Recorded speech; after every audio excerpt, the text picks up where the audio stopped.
Oft, the only path available to us is a treacherous one.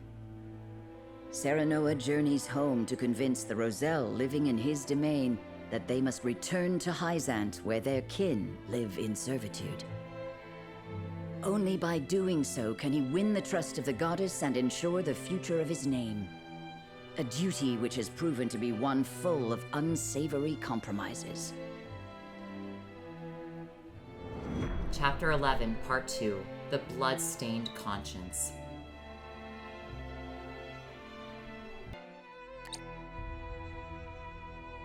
The Wolforts have departed on their mission. Do you truly believe they will return the Roselle to us? Of course. Young Lord Serenoa is brimming with promise which I am certain he shall fulfill. Hyzante itself has promising youths. Perhaps it is time they relieve the old of their burdens. You need only say the word, and I shall gladly lead our nation forward. Regardless, young men are often led astray by their scruples, especially when placed in a difficult position. I have sent him guidance, a man of some standing, though recently reduced. He will help Lord Serenoa see the righteous path. Him? Well, I suppose if it was a surfeit of scruples you feared, you chose wisely. I cannot help but meddle in my old age. When you have gained the experience I have, perhaps you will understand.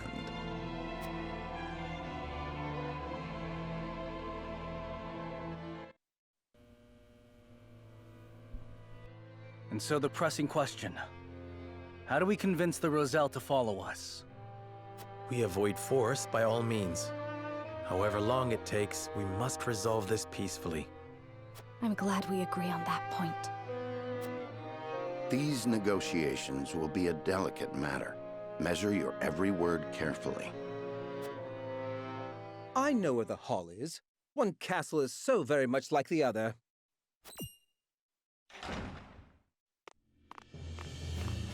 Well, well, my old friends. It has been entirely too long. Silvio, you've got some gall to show your face here. And with a smile, no less. Now, is that any way to speak to the head of our high house? And an envoy of the Saintly Seven, no less. And they've offered you safe haven as well. Indeed. And I have been tasked by Minister Idor with helping you make the Roselle see reason. Just like old times, huh? The High House is once again working in accord. It seems we are not entirely trusted.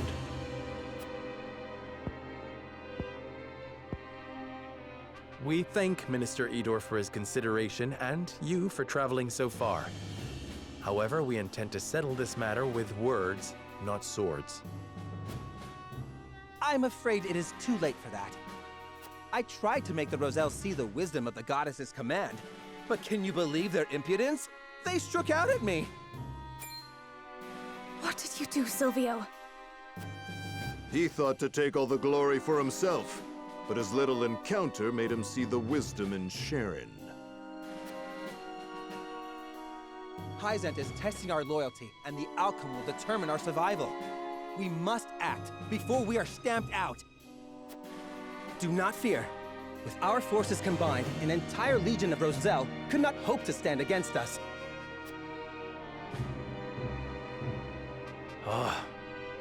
My lord, it seems our already delicate situation has become even more perilous. Perhaps so, but we mustn't abandon a moderate approach yet.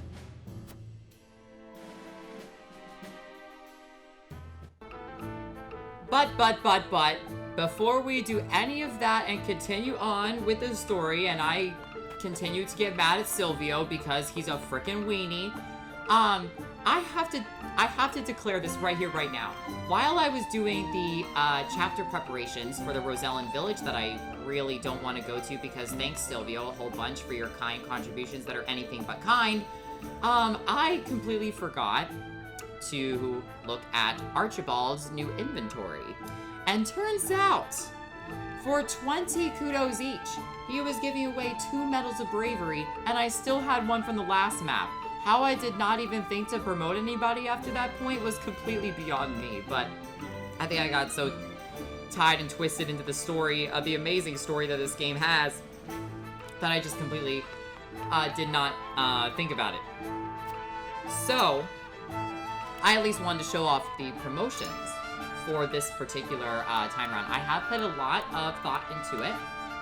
But the first one, I feel like I'm a little bit worried, I'm a little bit hesitant that this is going to be a waste of a Medal of Bravery, considering what I just did to poor Frederica's heart. But I do think that promoting her, at least if she decides to stay in the army, that is, that her promotion would be pretty good. The skills that she's going to be getting from her promotion to Firecaster is going to be Fire Eater, which grants an ally the ability to absorb fire. And this next one, I don't think that we had the ability to see last time, which is called Pillars of Fire. It's a range 1 to 4, but you deal fire-type magic damage to enemies across 5 horizontal squares, and you set the ground ablaze for all of them. This sounds so powerful. I mean, in some instances, you're only hitting maybe like 2 guys out of 5. But still, if you do this on like flammable tiles, you are gonna deal so much damage. Not just from the actual spread damage, just from the actual casting, but from the damage that they're gonna take on the enemy's turns that are set on fire. They're gonna take damage that turn too. So she is gonna be our first promotion of this group.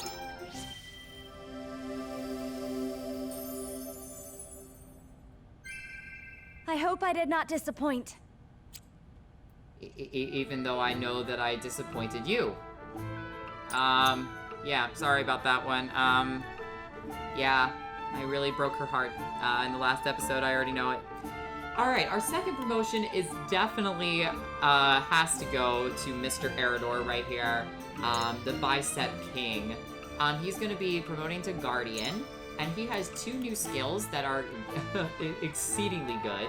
And that is Physical Counter, which is a skill that says always counterattack upon taking physical damage from an adjacent enemy.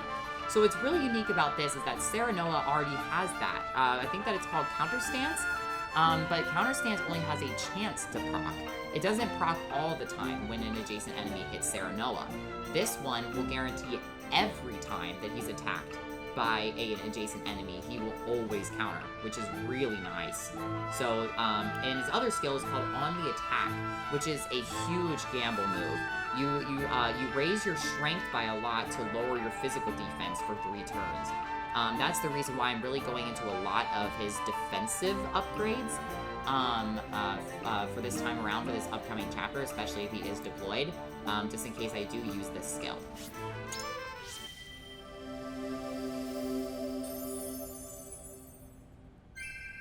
Practice makes perfect. Joke's on you, it's actually practice makes better, Eridor. There is no sense of something being called perfection. And our final promotion that I have decided to do is Huette. So Huette, she has been a very good utility unit. I know that for so many maps, there were so many archers and I was so scared to put her into battle. She also wasn't recommended for a long time. So unfortunately, she just ended up, you know, kind of becoming the back burner unit for quite a while. But then all of a sudden, when it came to Avlora's map, when it came to the Telior map, and all that, she was outstanding. I mean, she just is so good. I mean, the increased range from the height difference makes so much sense too. And so, I mean, I have I've turned over a new leaf for Huette, and I think that she is so deserving of this. Her 2 new skills are going to be a Rise in Range, which increases the range of the first normal attack that she uses after the battle begins by 2. So, it says the first normal attack, which means like if she were to use like Shadow Stitching Arrow or Blinding Arrow, they should still be 4 range.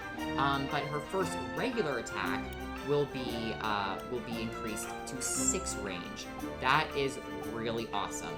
I mean, just that incredible amount of range can just allow her to do a hit and run so effectively. And like a dual strike from super far away would be incredible, taking out threats from the long range. And then our final one that she's getting is Focus. Raise your accuracy and luck, then gain the use of 1 more command. However, you can only move once. So this makes it so that she can take another action, she just can't move. But it does raise her accuracy and her luck, which is just like the critical chance in this game. I think that both of these skills are very, very useful. Just because, I mean, if you're staying put and you can only move once, okay, well, chances are wherever she's attacking the first time is just going to allow her to stay safe for that time being anyway. Let's promote her to flyer.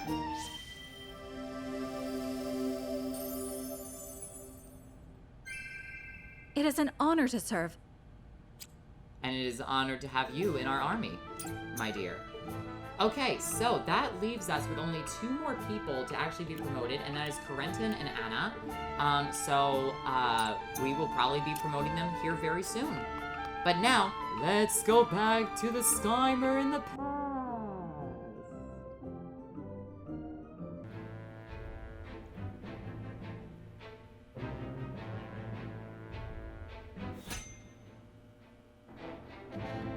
No. No, please. Oh, no. No, please don't tell me I have to fight the Roselle. Oh, no. Oh, what have I done? Hey guys, it's Skymer here, and welcome back to another episode of Triangle Strategy. In the last episode, I made one of the toughest decisions in this game, where I've decided to attempt to relinquish the Roselle over to Hyzante in order to prove my loyalty to the Saintly Seven, to protect the prosperity and security of my house, and restore Glenbrook, hopefully, in some time. But it seems that Silvio, once again, goes and pulls some stupid scheme and decides to do something to the Rosellan people, which is such trash. I cannot even begin to imagine, this makes me so mad. This makes me mad on so many levels. I cannot begin to tell you how much that Silvio feels like he's ruined everything for my game. I mean, he doesn't even have to do with Hyzante. He's just an envoy. He's an envoy for Minister Idor. I mean, and yet you go off on your merry little way, and you go off and you stir shit up before you come knocking on my door. How about you let me handle the people that are in my domain?